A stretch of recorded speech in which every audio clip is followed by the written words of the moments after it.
Estimado amigo ouvinte da Rádio de Cabo Verde, boa tarde, já são 13 horas.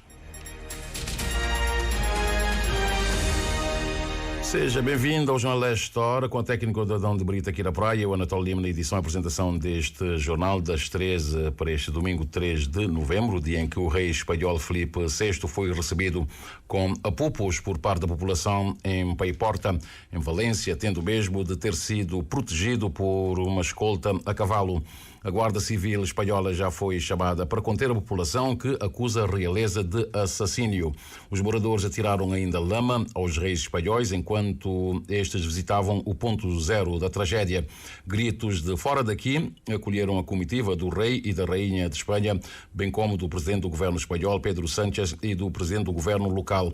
Muitas pessoas indignadas receberam a comitiva com insultos e confrontaram-lhes enquanto o rei e a rainha tentaram mediar com os jovens que os abordaram.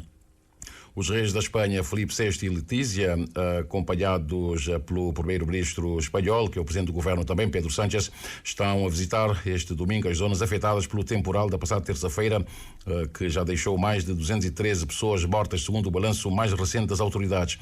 O rei vai presidir amanhã uma reunião do Comitê de Crise criado pelo governo espanhol para acompanhar as consequências do temporal que afetou o leste da Espanha na passada terça-feira e em especial a província de Valência. O leste da Espanha, em especial esta região, foi atingido na terça-feira por um temporal que causou provavelmente as maiores inundações da Europa neste século, disse ontem o presidente do governo espanhol, Pedro Sánchez, que reconheceu haver uma situação trágica na região de Valência e anunciou o envio de mais de 5.000 militares para o terreno e de mais 5.000 elementos das forças de segurança. Sánchez disse que além dos 213 mortos confirmados até agora, dezenas de famílias continuam a procurar pessoas desaparecidas. O primeiro-ministro espanhol, que também é presidente do governo, disse que as prioridades deste momento no terreno continuam a ser salvar vidas, recuperar e identificar cadáveres e restabelecer os serviços básicos. E a Agência Estatal de Meteorologia da Espanha previu para este domingo aguaceiros e tempestades fortes ou muito fortes e persistentes nas regiões da Catalunha, Comunidade Valenciana, Múrcia e também nas Ilhas Baleares. A agência pediu cautela, sublinhando que poderão cair entre 100 e 150 litros de água por metro quadrado nas zonas já afetadas pelas cheias da passada terça-feira, que já causaram pelo menos a morte de 213 pessoas até este momento. A Direção-Geral do Tráfego espanhola alertou ontem que continuavam a registrar-se muitos problemas nas estradas das regiões de Valência e também de Castellón.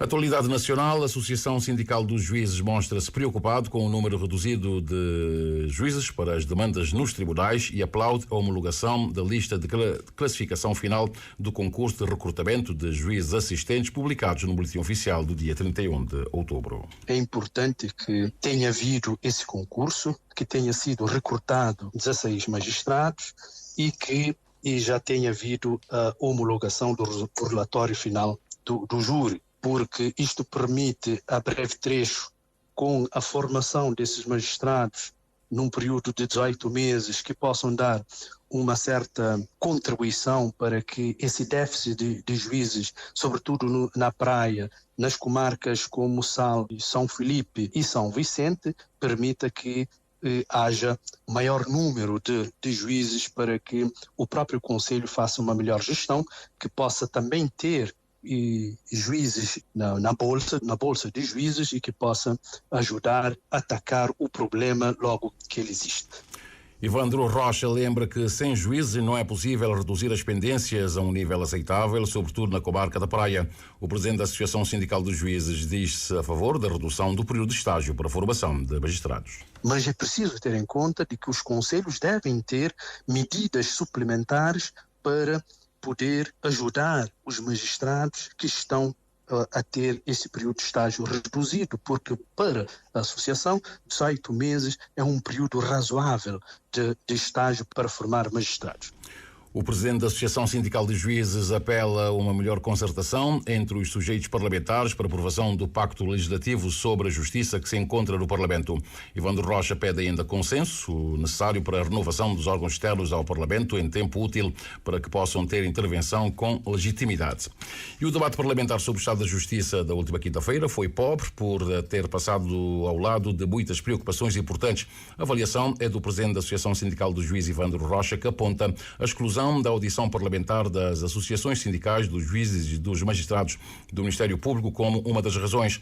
A carta de protesto enviada ao Parlamento a pedir explicações sobre a não audição das associações sindicais ainda não teve resposta, conforme apurou o Isentório dos Reis. Evandro Rocha indica que a Associação Sindical dos Juízes aguarda por uma justificação formal pelo facto da primeira Comissão Especializada do Parlamento ter afastado as duas associações sindicais das audições no âmbito da preparação para o debate sobre o Estado da Justiça. Antecipando o debate, nós tivemos um contacto direto numa reunião com o grupo parlamentar do MPD, o líder da bancada do MPD, que nos prometeu ir se inteirar do que efetivamente esteve por detrás dessa decisão, da não audição, e nós ficamos à guarda de uma reação por escrito, e estamos à espera dessa reação por escrito dos líderes parlamentares, também do Sr. Presidente da Assembleia e da Sra. Presidente da Primeira Comissão, porque tem sido hábito a audição das associações sindicais para contribuir com dados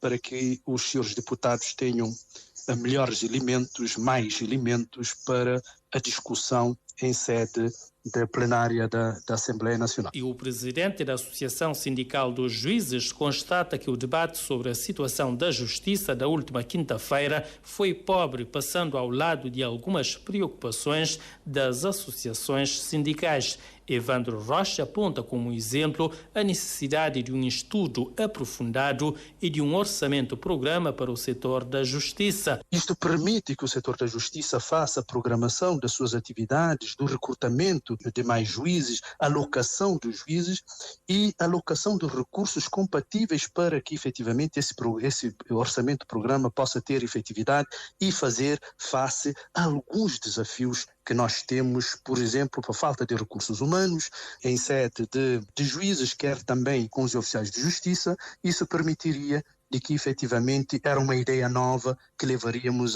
ao Parlamento e nós não vimos que isso foi discutido, por exemplo, pelos senhores deputados em plenário. Evandro Rocha reitera que as associações sindicais não devem ser afastadas das discussões importantes sobre o setor da justiça. E os produtores de grog no município de Porto Novo têm a expectativa de poder iniciar a colheita da cana-de-açúcar no próximo mês de dezembro, insistindo na necessidade de antecipação da safra da cana sacarina neste concelho. Nos últimos anos, os produtores de grog de Porto Novo têm estado a pedir ao Ministério da Indústria, Comércio e Energia a antecipação do período da industrialização do grog para 1º de dezembro, numa altura em que a cana sacarina atinge fase de maturação no município. Os agricultores de Ribeira da Cruz e Tarrafal de Monterrego, através de uma carta endereçada ao Governo, sugeriram a revisão da lei que regula a produção de aguardente de cana-de-açúcar em Cabo Verde, por forma a permitir a antecipação do início da safra da cana sacarina no município de Porto Novo. Os produtores da Ribeira das Patas também defendem a antecipação do período da industrialização do grog no município de Porto Novo, começando no dia 1º de dezembro. Os produtores de grog avançaram à Infopress que seria mais benéfico para a classe que a safra de cana sacarina no concelho de Porto Novo se iniciasse no 1º dia de dezembro e não em janeiro. O decreto-lei que regula a produção de aguardente de cana sacarina em Cabo Verde diz que o período destinado à safra da cana de açúcar e industrialização do grog começa no dia 1º de janeiro e termina no dia 31 de maio. A Rádio Cabo Verde vai tentar obter uma posição do Ministério da Indústria e Comércio sobre este pedido proposta dos produtores de aguardente de Santo Antão. O ministro do Mar, Jorge Santos, visitou ontem o pontão de Santa Maria e promete soluções de curto prazo enquanto se constrói uma nova infraestrutura mais resistente e funcional. O governo vai investir em soluções de curto prazo para minimizar o impacto dos danos no pontão. Uma delas é a colocação de um cais flutuante para auxiliar a pesca e também o turismo náutico. O Vítor Sousa tem os pormenores. O projeto da reconstrução já tem financiamento garantido e estava em fase de concurso, mas a tempestade ocorrida recentemente veio a provar a necessidade do reforço da estrutura e é um alerta para as alterações no projeto, conforme declarou o ministro do Mar, Jorge Santos, durante a sua visita ao pontão de Santa Maria. Esta tempestade vem trazer um alerta que é necessário ter uma infraestrutura adaptável às condições naturais do mar aberto de Santa Maria, com a proteção necessária e com a estabilidade suficiente para fazer face às energias que nós aqui testemunhamos, não só agora com essa tempestade, e as energias também do fred, que ainda foram até maiores, com ondulações até superiores, para nós não assistirmos de novo o que nós já assistimos por 2 vezes. pontão vai ser construído a breve trecho, com um projeto estável, com um projeto consistente, para transferir e transportar toda essa atividade económica, não só a nível da venda do pescado, a nível dos pescadores, criar todas as condições de segurança, mas também de conforto para os pescadores de Santa Maria. Mas enquanto durar a construção do novo pontão, o Governo promete soluções provisórias de curto prazo, como a instalação de um cais flutuante para auxiliar a pesca artesanal, a pesca desportiva e o turismo em barcos de recreio. Já temos uma solução em manga, que é de criar uma possibilidade de termos aqui um cais flutuante para minimizar a saída e a entrada das embarcações de pesca em segurança, para os dias com ondulação que o permita. Não quer dizer que seja uma solução definitiva. Nós estamos a ver qual é a necessidade que isto está a deixar os utilizadores, não só os pescadores, as pessoas que fazem o desporto turístico, as pessoas que saem e entram, os turistas em si. Portanto, há um conjunto de utilizadores. E por conseguinte, a urgência é grande. Com certeza que o projeto não regressou à fase inicial. Agora vai-se reestruturar o projeto. Outra ação de curto prazo assumida pelo responsável do Ministério do Mar é também a desobstrução dos restos dos materiais do pontão, alguns deles perigosos, pilares e vigas que chegam a pesar 1 tonelada e que permanecem ainda no fundo do mar numa zona balnear muito frequentada, na praia de Santa Maria. E no âmbito do Festival Internacional de Teatro do Mindelo, o Mindelact, o palco do Centro Cultural do Mindelo recebe hoje à noite em estreia a peça Sonho de uma Noite de Verão, uma comédia romântica baseada na obra de William Shakespeare, adaptada à realidade cabo-verdiana, em particular mindelense. A Patrícia Bartis tem os detalhes. Sonho de uma Noite de Verão é uma coprodução Mindelact e Companhia 50 Pessoa, uma estreia que se revela o concretizar de um sonho para Suelinda Cursino. Essa peça tem como fio condutor de forma maneira que amor, poder e paixão tatuar perante diferentes relações. O que as pessoas é capaz de fazer para conseguir o que querem. Portanto, é coisas que parecem um bocadinho banais, mas tendo em consideração que ela é uma peça finais do século XVI, início do século XVII, é temas que ainda está acontecendo nas nossas vidas. Ele é uma comédia romântica. É uma peça adaptada para a realidade cabo-verdiana, para a realidade do Mindelo especificamente. Ele é uma peça de Shakespeare. É minha estreia na Mindelact, ainda mais por 30 anos de Mindelact, e mim tenho 30 anos, muito gostado de ligar as coisas. Muito super feliz. Uma experiência incrível, é um sonho que estou realizando. Com 16 atores em palco, a peça retrata diferentes formas de amor. Débora Melício fala da sua personagem. Está a representar a donzela Hérmia, esse conflito na história que seu pai queria casar um cavaleiro, portanto, um casamento forçado, e ela queria fugir de Norma, porque ele estava a gostar de uma outra pessoa. E na história nós acompanhamos a aventura da fuga de seus. E é que está desenrolar depois, também nessa história, que tem um floresta encantote, e nós temos uma outra peça de teatro que também está a decorrer ao mesmo tempo. Nós estamos contentes, porque nossa casa está cheia, né? E nós estamos preparados para dar-nos um melhor na palco, esperar que toda a gente gostar e de bem divertir, porque ele é super divertido. Sonho de uma Noite de Verão em estreia hoje às 21h30 no Centro Cultural do Mindelo, mas antes, às 16 horas, no palco da Academia de Música J. Monte, a proposta é conhecer a importância das palavras com o grupo de teatro efêmero de Portugal, com a peça A Pensar é que se Fala. Artur Diniz escreveu e encenou a peça. Muitas vezes esquecemos que certas palavras existem e que são cruciais e que podem mesmo fazer a diferença no mundo. Neste caso é retratada exatamente por crianças, as crianças que criam estas palavras, mas exatamente por não saberem como usá-las, acabam por ser repreendidas e acabam por ser expulsas para uma floresta. E portanto temos aqui estas nossas personagens que vão tentar perceber a fundo do que é que trata e do que é que fala esta história. Mais que a importância das palavras, fala também sobre a forma como nós comunicamos uns com os outros. E como cada vez mais é urgente manter essa bondade que existe no ser humano de poder comunicar através destas palavras-chave que nós iremos abordar no espetáculo. É direcionado às crianças, mas também para os adultos, porque nós outrora também já fomos crianças e é muito importante que não só a mensagem seja feita para as crianças, como também possa ir buscar esta mensagem aos adultos, de que são coisas que nós aprendemos muito novos e que vamos acabando por esquecer. Uma apresentação com um sabor especial, revela Artur Diniz. É a primeira vez, falando um bocadinho a título pessoal, os meus avós são cabo-verdianos, portanto também é a minha primeira vez em Cabo Verde, então tem um sabor especial poder fazer esta peça, porque na verdade é a primeira peça que escrevi e a primeira peça que encenei, e então poder vir cá mostrar e partilhar é sem dúvida fantástico. A pensar é que se fala hoje às 16 horas na Academia de Música J. Monte, em Monte Sossego. Já temos 13 horas mais 15 minutos. Vejamos agora os dados da dengue. O boletim epidemiológico de ontem relativo à doença aponta que foram diagnosticados mais 56 novos casos confirmados, de um total de 61 casos suspeitos analisados. Atualmente o país contabiliza de forma acumulada 12.367 casos confirmados, de um total de 18.919 casos suspeitos. Dos 56 novos casos que foram confirmados, 26 aqui da Praia, 20 em São Miguel, 1 em Santa Cruz, 7 em Santa Catarina do Fogo, Ribeira Grande, Santiago, também de Santo Antão, aliás, e outros pontos do país com outro caso. O boletim epidemiológico aponta 2 mortes, mas conforme apurou a Rádio de Cabo Verde, ontem faleceu em São Felipe no Fogo uma pessoa, morte causada pela dengue hemorrágica. Trata-se de uma professora de Ribeira Grande de Santo Antão que lecionava em Ribeira Felipe, no concelho de São Felipe.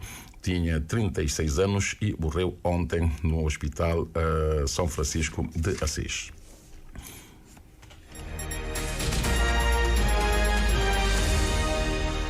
E quando são 13 horas mais 16 minutos e meio, vamos agora ver o que é que se passa lá fora. A começar pelos Estados Unidos da América, os norte-americanos continuam divididos entre a candidatura de Kamala Harris e Donald Trump à presidência norte-americana. Existem, por isso, 2 estados que vão ser absolutamente cruciais para o desfecho destas eleições. A Pensilvânia, que vale 19 lugares para o colégio eleitoral, e a Carolina do Norte, que tem sido uma aposta curiosa por parte dos 2 candidatos, por ser também importante para o colégio eleitoral, mas sobretudo por ser um estado onde a diferença entre Harris e Trump é de apenas 1 ponto percentual, com este último em vantagem. A TSF escreve que, se por um lado o discurso da democrata se tem tornado mais positivo, ao mesmo tempo que alerta para o perigo do regresso de Donald Trump à Casa Branca, o discurso do republicano tem atacado a administração de Joe Biden, nomeadamente no que diz respeito às leis da imigração, mas não fica por aí. Ciente de que as sondagens colocam a economia entre as principais preocupações dos eleitores norte-americanos antes das presidenciais da próxima terça-feira, Donald Trump tem cavalgado esta onda, lamentando que este mês a criação de emprego tenha sido de apenas 12 mil, afirmando que este é um número miserável. A percepção do desempenho económico da administração de Joe Biden, de quem é vice-presidente, a candidata democrata Kamala Harris, não é positiva, e para tornar a situação mais complicada, este parece ser o ponto forte de Donald Trump. A Moldova elege este domingo, em segunda volta, o seu próximo presidente, numa votação que é vista como um teste decisivo para a futura direção do país, hesitante entre a adesão à União Europeia ou uma reaproximação à Rússia. A eleição vai colocar frente a frente a atual chefe de Estado, alinhada com o Ocidente e defensora da adesão ao Bloco Europeu, e o antigo Procurador-Geral da República, que apela aos moldavos nostálgicos e desiludidos com o processo de integração para refazerem os laços com a Rússia. Apesar de ter conseguido mais votos do que o seu adversário da primeira volta no escrutínio presidencial, realizada no passado dia 20 de outubro, a margem foi pequena, o que tudo indica que os ideais podem não estar a convencer uma parte considerável do eleitorado. A atual chefe de Estado e os seus apoiantes alegam que o adversário é suportado por poderosas figuras pró-Rússia, incluindo o antigo presidente e um grande oligarca moldavo que, alegadamente, criou uma rede de manipulação eleitoral na pequena república com a ajuda da Rússia. O terceiro candidato mais votado na primeira volta das presidenciais decidiu não apoiar nenhum dos concorrentes à segunda volta, enquanto os restantes também deram indicação, mas cada um a dar indicação por um candidato. Entretanto, o Tribunal Constitucional da Moldova validou na quinta-feira os resultados do referendo constitucional realizado no mesmo dia do que a primeira volta das presidenciais, que foi ganho pelos partidários da adesão à União Europeia, mas por menos de 1%. Já temos 13 horas mais 19 minutos, é praticamente o final da linha neste jornal. Tempo apenas para vermos agora como é que está o movimento aéreo e marítimo do arquipélago. Para já temos um fraco movimento aéreo no que concerne a ligações domésticas. Temos a partir da praia neste momento o aparelho da SATA que vai em direção à Ponta Delgada.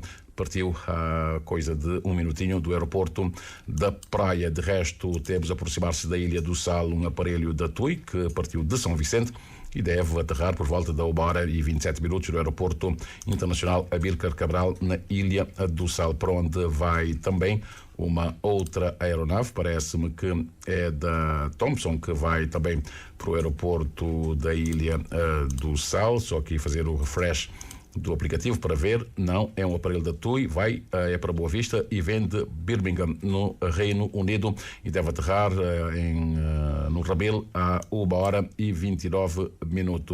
Um pouco mais a norte encontra-se um aparelho da Sun Class Airlines e vai para os Pargos e deve aterrar às 2h mais 1 minutinho. Agora sim, o aparelho da TUI, que vem de Manchester, vai também para a Ilha do Sal, com aterragem prevista às 2h01. Pela via marítima temos neste momento 3 ferros a navegar. Temos o Criolla, que foi por o Baio e já regressou, está muito perto aqui do Porto da Praia. É expectável então que o Criolla dentro de 15 a 20 minutos esteja atracado aqui ao cais da praia. Pelo norte temos a navegar o Interilhas, que partiu do Porto de Tarrafal em São Nicolau e deve estar também muito perto do Porto Grande em São Vicente. Dentro de meia hora o Interilhas deverá estar atracado ao cais em São Vicente. O Chiquinho BL está a fazer a sua travessia normal, regular, entre Porto Novo e Porto Grande. Está neste momento mais ou menos a meio da travessia entre os dois portos. Falamos agora do movimento das marés, bem como o que nos dizem as tabelas celulares em relação aos melhores momentos para a pesca, para além de outras informações. Para este domingo, 3 de novembro, o sol despontou às 6h30 e 37 segundos. O pôr do sol será às 18h, 4 minutos e 31 segundos. A lua está na fase crescente, saiu pelo sudeste às 8h e 5 minutos e vai se pôr pelo sudoeste quando forem 19h e 30 minutos. A primeira baixa-mar do dia aconteceu a 1h e 7 minutos e a seguinte já aconteceu às 13h e 13 minutos. E a primeira praia-mar do dia aconteceu às 7h e 11 minutos e a seguinte será às 19h e 30 minutos. Os dados apontam que hoje pode ser um excelente dia para pescar, sendo o melhor momento do que resta do dia, das 12h e 47 minutos até às 14h47. Portanto, o amigo ouvinte tem ainda mais ou menos 1h e 20 minutos para aproveitar. Para amanhã, segunda-feira, a primeira baixa-mar acontece a 1h e 40 minutos e a seguinte das 13h e 44 minutos. A primeira praia-mar acontece às 7h e 41 minutos e a seguinte será às 21h e 1 minutinho. Em relação à pesca, amanhã segunda-feira poderá ser também um bom dia, sendo os melhores momentos da 1h e 45 minutos até às 13h45 ou então das 13h e 40 minutos até às 15h e 40 minutos. E quando são 13h mais 22 minutos e meio, ficamos por aqui, sendo certo que estaremos de volta às 19h para a atualização informativa. Até lá, continuação de uma boa tarde. Fique em sintonia com a Rádio de Cabo Verde.